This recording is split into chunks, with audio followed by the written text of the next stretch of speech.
Hey y'all, I just started Claude doing analysis on my tracker. I'm about to go to the store because I have kind of been wanting some like shrimp.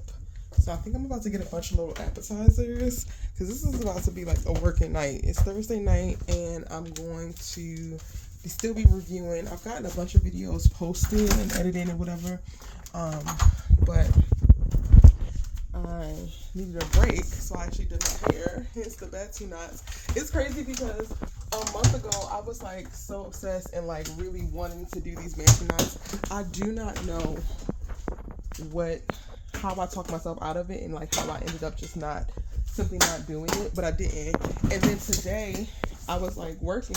I'm like, oh, I need to stand up. I need to take a break. So I took a break and went upstairs and started doing my hair. So I did the first half and then came back down, worked on a couple other videos, and then did the second half. And I'm like, oh, okay. It's not perfect, but I like it.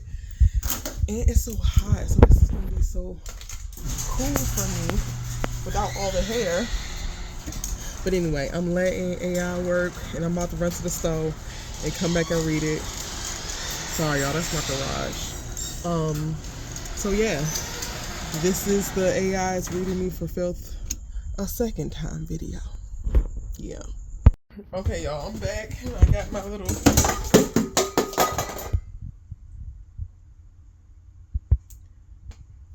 damn dress.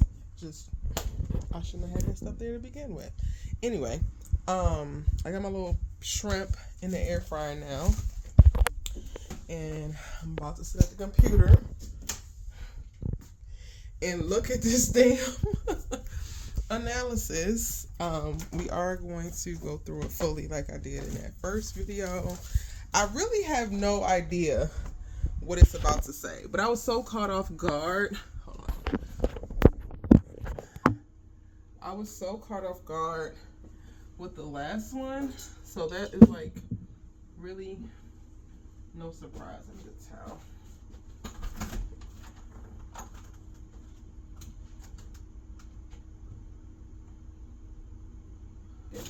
Okay, just don't slip, Erica. Anyway, I was caught off guard, but in the best way. So, I anticipate a similar feeling to that. I don't know this here for right now. All right, let's see.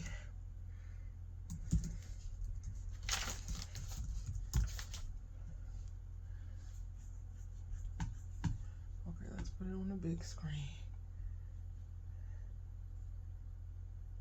Okay, here we go. I'm so nervous to read it. Okay. Maybe I'll leave y'all there. Yeah, let's do that. Shit, okay.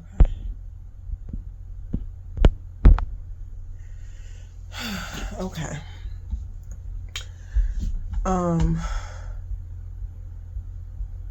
Okay, I'm gonna copy.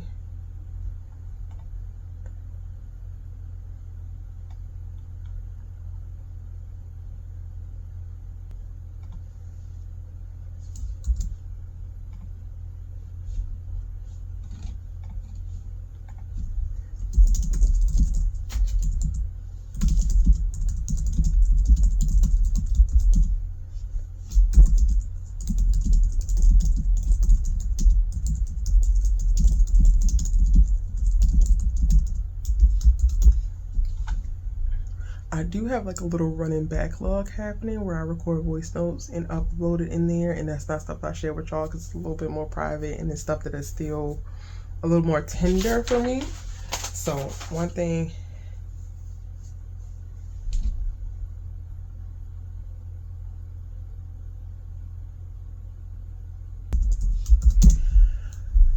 okay, it did include some of my backlog stuff, so I can't just read it directly.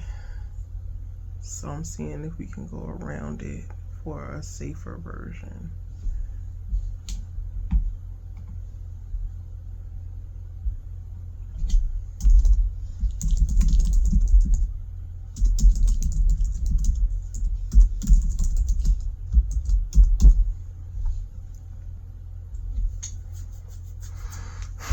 for it to finish rewriting a safe version for me to read to y'all without it exposing all my darkest.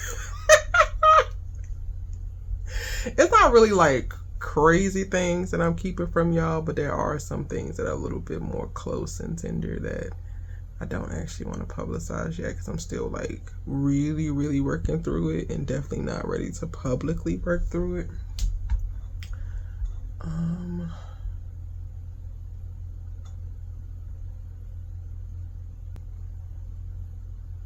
Hold on, it's running. Okay, we now have a clean read.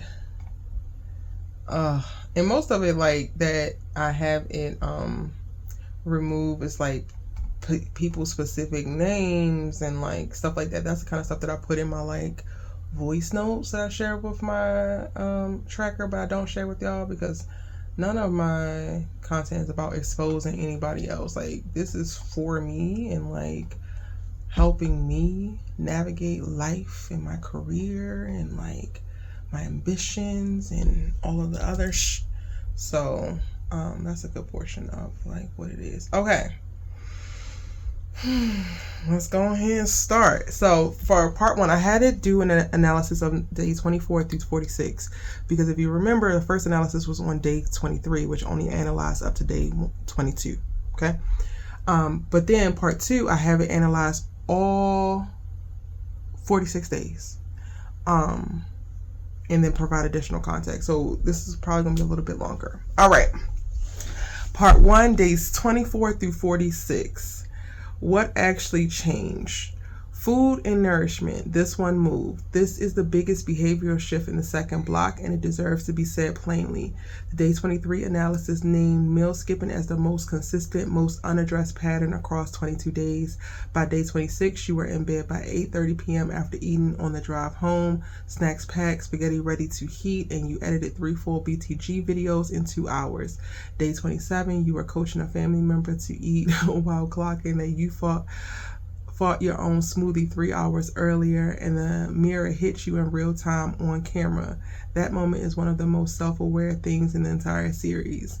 The system isn't perfect. The gas station breakfast on day 40, $14 worth of food that tasted like nothing, showed exactly what happens when prep breaks down, but the baseline is genuinely different. You said on day 27 that eating regularly just feels like eating too much because your normal was too low. That sentence alone tells you how far the pattern had gone before correction. Okay, I improved with that. Day 23 analysis changed something. You printed it, you annotated it, you checked yourself against it on camera. On day 34, you reported back with real data. Active procrastination, physical intervention was working. With meal skipping, that was addressed, most consistently nourished in years. Late night spirals, only minor incidences. Plan to execution gap, still the biggest unresolved issue. That's not someone reading an audit and moving on. That's someone treating a document like a mirror and staying in front of it long enough to actually see something. That's rare. Okay. You named the video essay Fear Out Loud and then argued yourself out of using your own history. This is day 40. It is different from every other named fear in this tracker. Every other pattern you've named, you observed and pivoted. This one you sat in. You said out loud that you've been subconsciously avoiding investing real time in essays because you're afraid of putting a month of work into something and having it bomb. And then instead of moving on, you used your own filmmaking history as a counter argument. You weren't a screenwriter until you wrote a screenplay. You weren't a director until you directed something. You argued yourself out of the avoidance with your own evidence. That's the most complete on-camera processing of a creative fear this series has produced. I did do that, huh? Wow. The Cowork moment on day 36 is infrastructure level significance. You've been avoiding giving it full systems access. You let go of that and came back with 8.9 terabytes of redundant storage you didn't know was sitting there, plus autonomous transcript processing running in the background while you sleep. Your reaction, I'm never going back, is correct. This isn't a productivity flex. It's a solo operator finally getting leverage on a technical bottleneck that's been named since day 14. I'm feeling good, y'all. Sleep is being protected with more intention and most of the time. The 8:30 bedtime on day 26, the 9:05 bedtime on day 27, these happen. You're making the choice more deliberately, and you're noticing that 7.5 hours actually feels like you're noticing what 7.5 hours actually feels like in your body versus what Samsung Health Score says.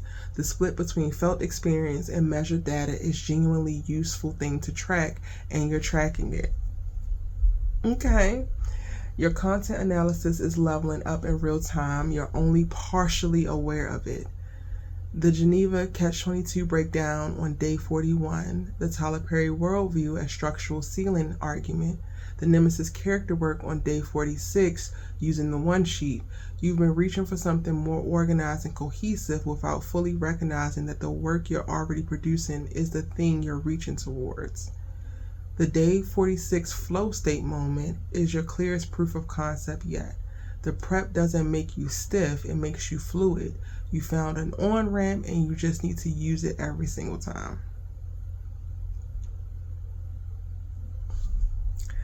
This thing ain't wrong.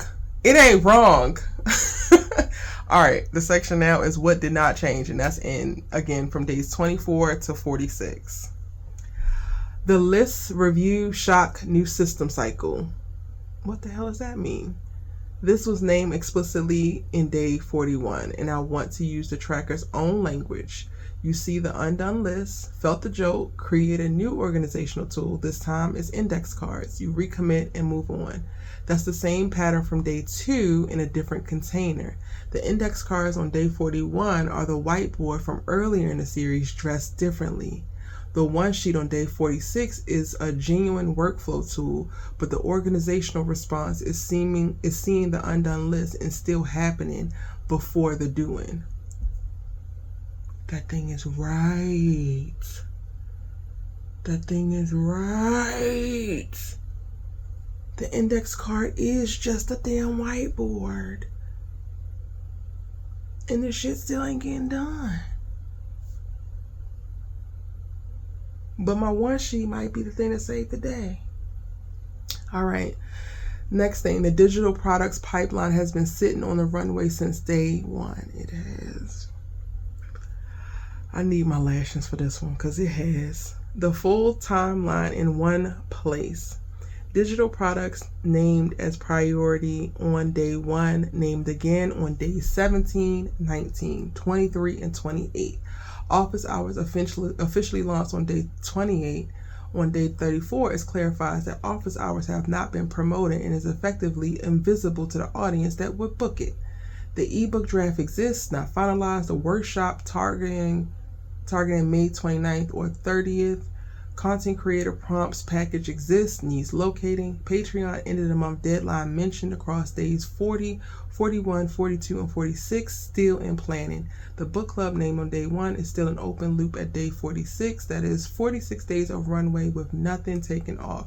At this point, the gap is not a timing problem or a bandwidth problem. It's the series' central theme playing out in its most direct form, not executing.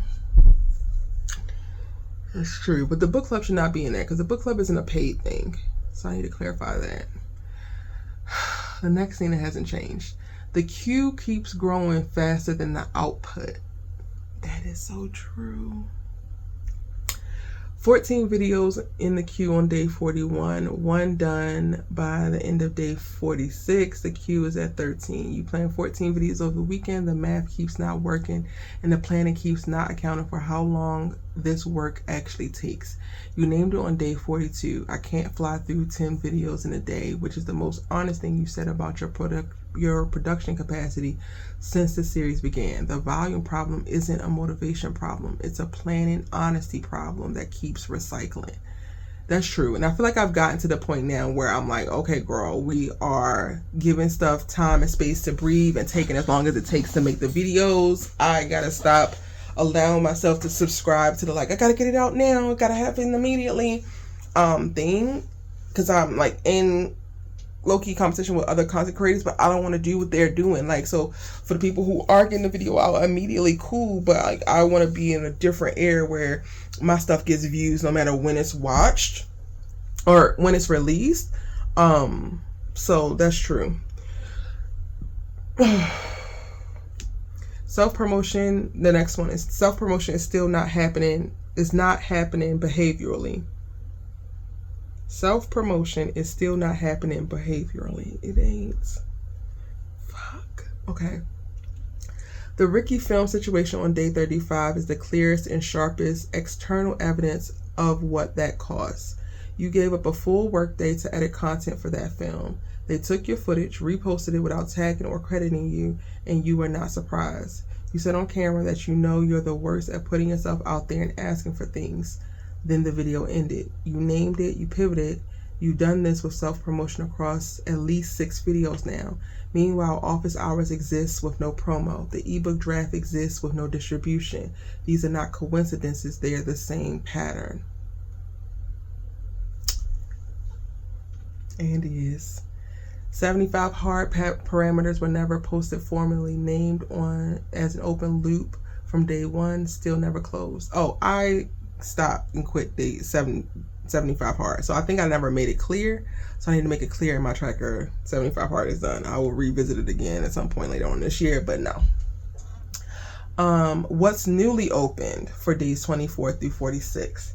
The back-end logs are adding real depth to this series. The private voice notes and tracker-only entries that have been built in since the dual track system started are going to make the day 90 retrospective significantly richer than what it would otherwise be.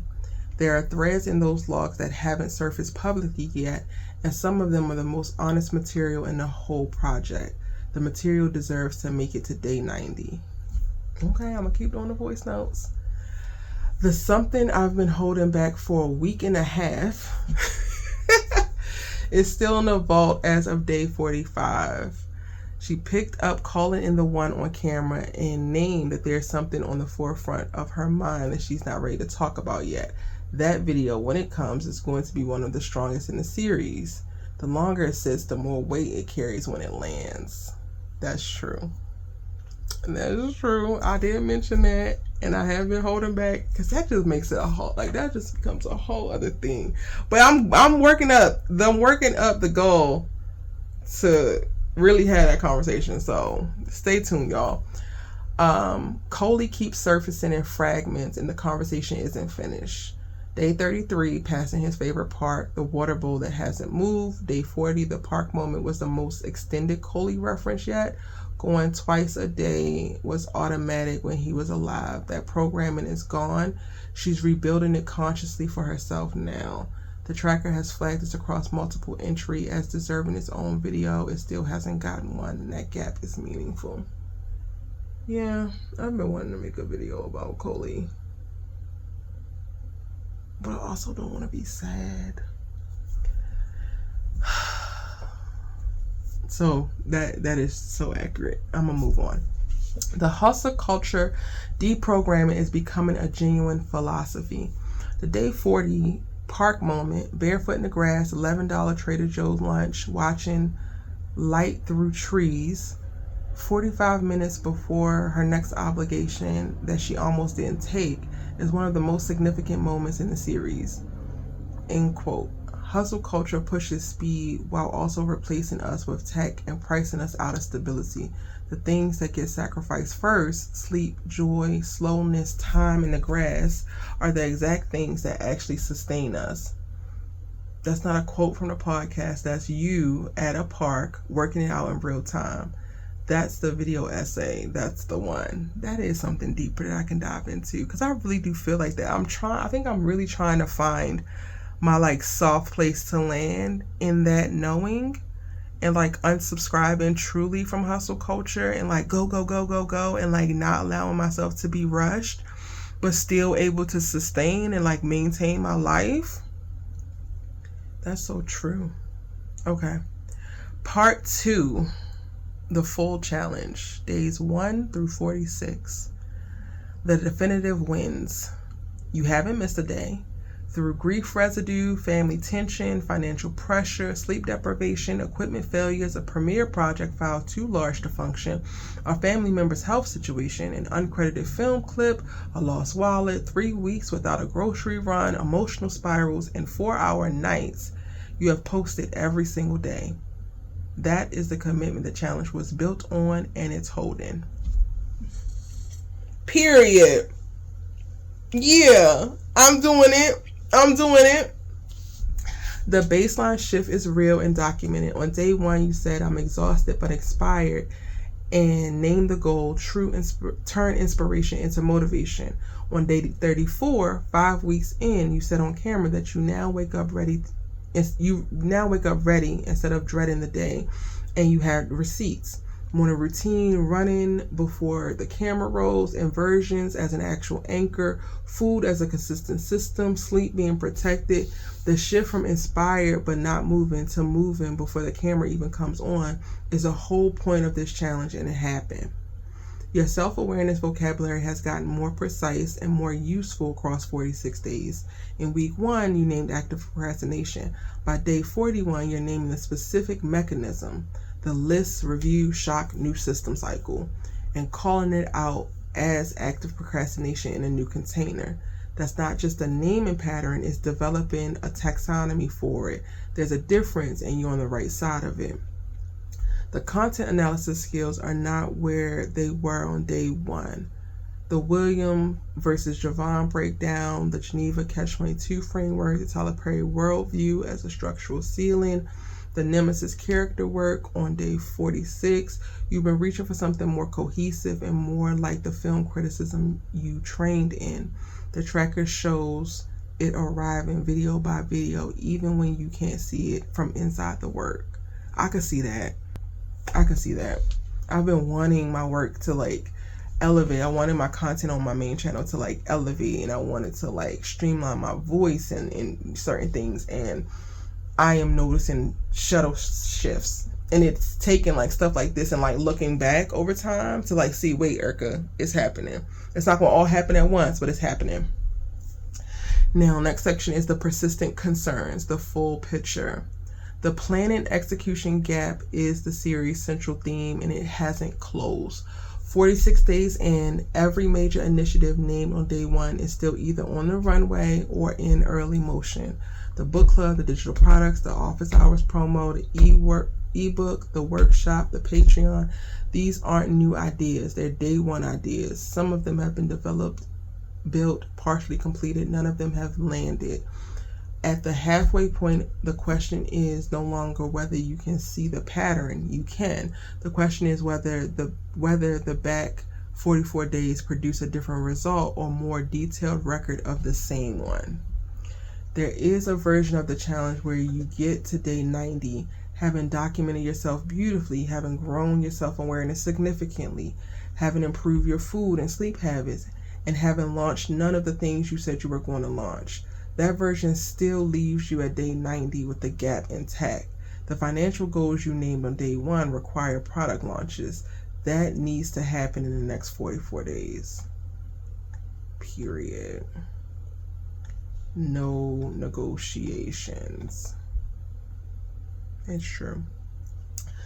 The self-promotion resistance is now the biggest unaddressed behavioral pattern in the series. It replaced meal skipping as the thing that keeps getting named and not moved on. The Ricky situation was an external mirror.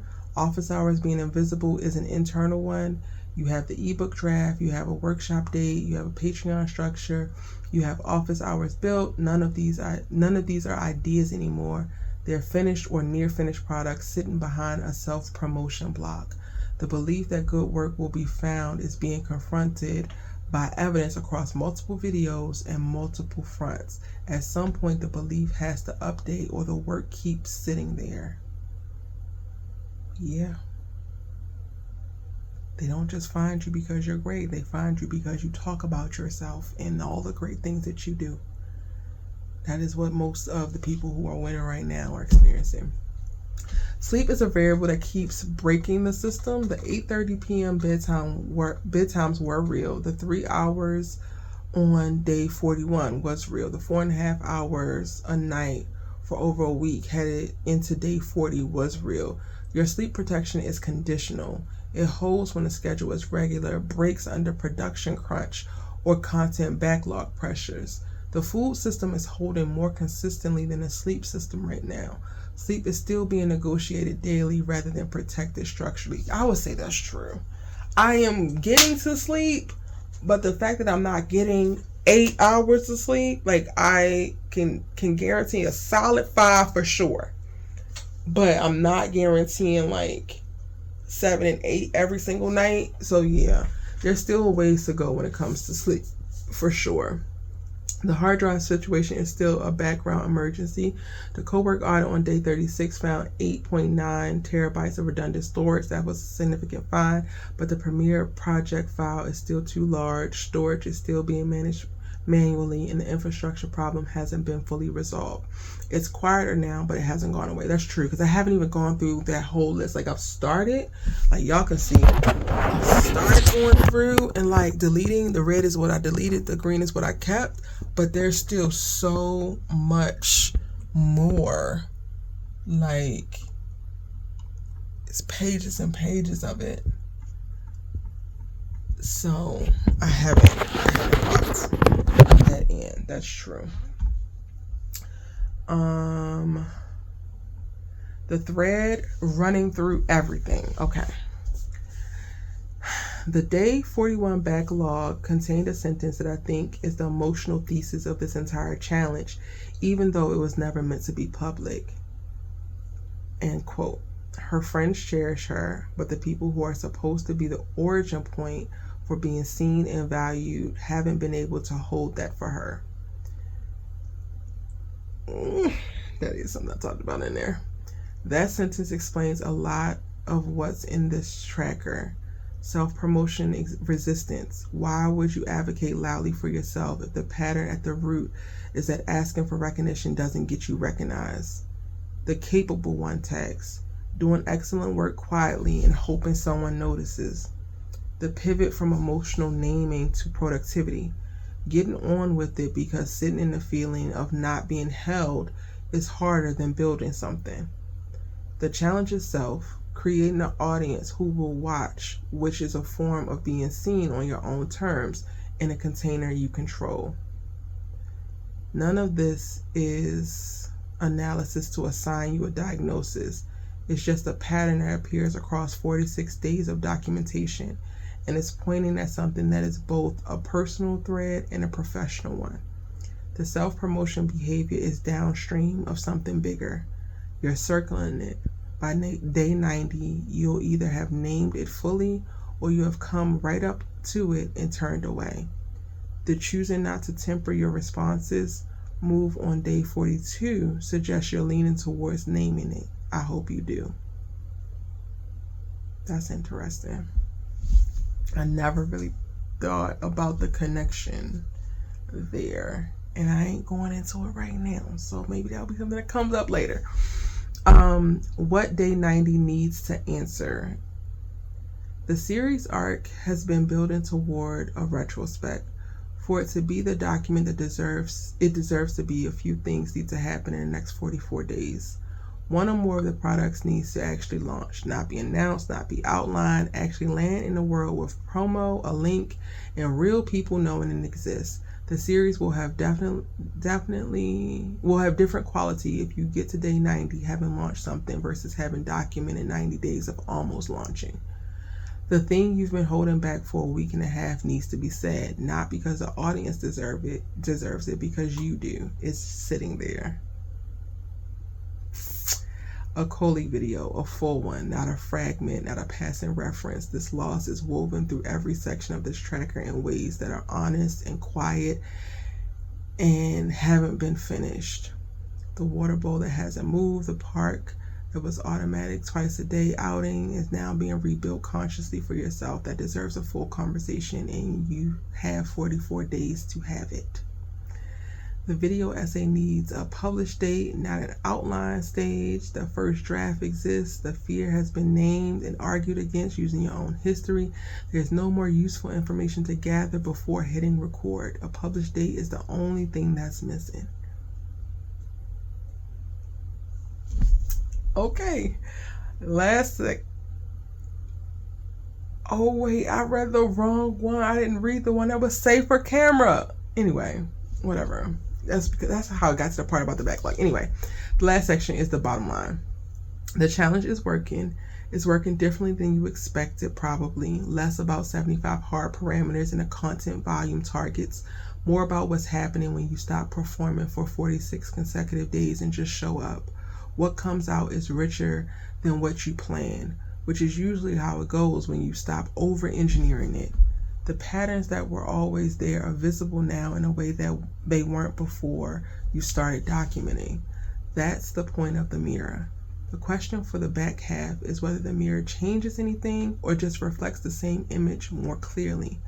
You're a good writer, sharp analyst, a solo operator running more than most people know, and someone who is working something out in public in real time.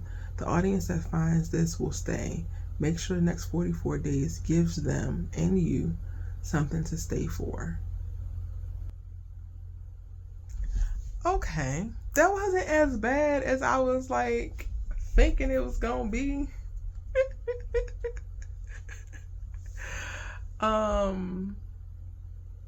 Wait. Oh, I scrolled. Anyway,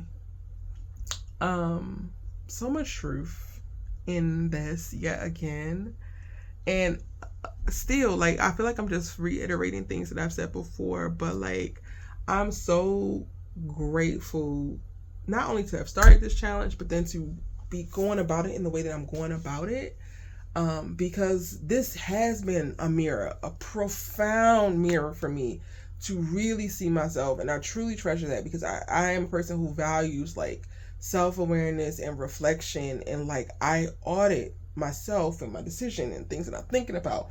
I'm currently in a place of like reading more around psychology and like processing the concept about us not being our thoughts, but being the awareness behind our thoughts, and like that giving you more control over who you show up in the world. Because I think we're normalized to believe that we are whatever thoughts that come across our mind. But depending on what you're exposed to, you could think a bunch of different things and not necessarily fully be behind those things. So anyway, I just have a lot percolating. And this has really just helped me contain it all in a way that I can truly ingest it, process it, and do something positive with it for my betterment in my personhood. And I hope that like sharing it with you maybe inspires you to go on a similar journey. I don't know, like maybe some things that I might be struggling with or have recently overcome, or you're watching me overcome, maybe something that you struggle with, and then now you have different language to talk about it, or you can fully see it, or whatever. I'm hoping that everything I do in this series is helpful to those who are able to, view it and are going along on this journey with me. In addition to this being so helpful to me. So I hope that y'all enjoyed this. I don't know if I should make these available. If y'all want to read them, you can. I remember on day 23, I was like so caught off guard. At least this one, because there has been additional time, like the first analysis, it was like, this is just, let me just tell you what's going on. And I didn't even really know what was going on. In the first 20 days of the challenge, I was like, I'm going to do this thing, and I'm hoping that it's going to shake some loose. I'm hoping that it's going to get me in a place that I need to be, because while I didn't have a bad life, I don't have a bad life. I just know that I needed something to like help me get like the spark back a little bit, right? And it has done that. So now with like another 20 days that have gone by, and I actively had like specific things that were named to work on, and to like focus me with, it's like, okay, this is less about like, girl, you ain't got none of this shit right. It's like, okay, these are the things that's working. These are the things that are not. Okay, now let's figure out how in the next 44 days, how we're going to make something shake with all of this, so that the picture, when you get to the end, is the most beautiful, most transformed version of it, right? Like you are basically a butterfly in a cocoon, and we still have time to make changes before that joint cracks open and you are released back into the world. So yeah. Anywho, that is the analysis for 46 days of this challenge. I am really feeling this hair. I don't know if y'all are feeling it, but I'm feeling it. Next time I'm gonna blow dry it. I'm gonna make it like snatch, and I need to get some wax. I need to get like some wax so it's less, because I used gel and it made it like curl up, but whatever. Anyway, now I'm rambling. Again, hope y'all enjoyed this video. I have enjoyed making it, and see you tomorrow on the next one.